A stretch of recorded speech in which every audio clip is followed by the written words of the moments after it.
Viral di media sosial video yang merekam sebuah mobil Toyota Fortuner berwarna hitam kabur saat dihampiri warga, di parkiran sebuah masjid, di Kelurahan Pasar Tais, Kecamatan Seluma Kota.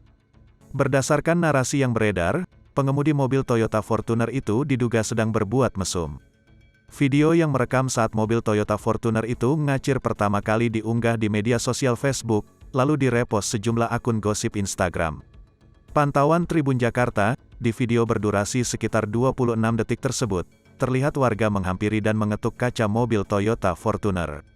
Warga yang menduga adanya perbuatan asusila, kemudian terlihat berusaha membuka pintu mobil Toyota Fortuner itu.